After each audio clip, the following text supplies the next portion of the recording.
Bears top order patience rewarded. Warwickshire sit in second place in Division 1 but have arguably the easiest route of the four chasing the title, with backmarkers Somerset returning to the scene of their Vitality Blast defeat. If the side from the southwest are in the mood, they could upset the apple cart, but if they continue their recent form, the Bears could have the bubbles on ice quite soon. But it would be the hosts who suffered the first early blow. Rob Yates out to Josh Davey for 3 in the 4th over. Will Rhodes, the captain, strode out to join the scoreless Dom Sibley, and from there, the Bears rebuilt, and they did so effectively. The early Somerset success dried up, and the patient and steady approach took Warwickshire past 50, and then the partnership joined that mark of 107 balls. That was up to 77, and the score 80, when both sides headed in for lunch, an early scare for the hosts, but they'd coped well. And there will be more of the same from Warwickshire after they returned to the middle, the partnership sucking the life out of Somerset. Rhodes' fine work was rewarded with a 50, sealed with a lovely drive down the ground off the bowling of Brooks, the mark reached off 102 balls. And they soon had a 100-run partnership, albeit with some assistance from Overton, and it looked like there would be no stopping either man. Tom Lammonby proved that wouldn't be the case.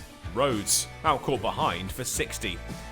Sam Hain joined Sibley at the crease just in time to watch the opener go to his half-century, scored off a typically patient 132 balls. It would be 50 and out though for Sibley, caught behind off Brooks, and Somerset now had 2 fresh batsmen to bowl at.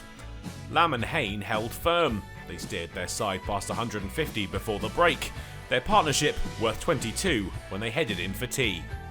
They looked like a formidable pairing on their return to the middle, Somerset once again unable to make any early inroads as both men ploughed their way towards 200.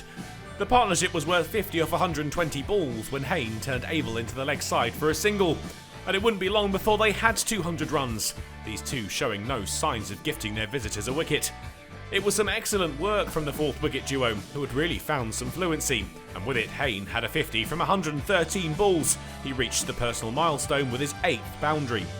2 off Overton rubbed salt in the wound, the pair now worth 100 of 179 deliveries. Lamb couldn't join him though, out LBW for 44 to Brooks, the stubborn and productive pairing finally broken. Despite the wickets, the Bears remained on top, Burgess now with Hain, and the score pushing towards 300. It was up to 283 for 4 at the close. Warwickshire patient, Somerset improved thus far, but the pairs looked determined. More of this on day 2, and they could well be on their way to the title come Friday afternoon.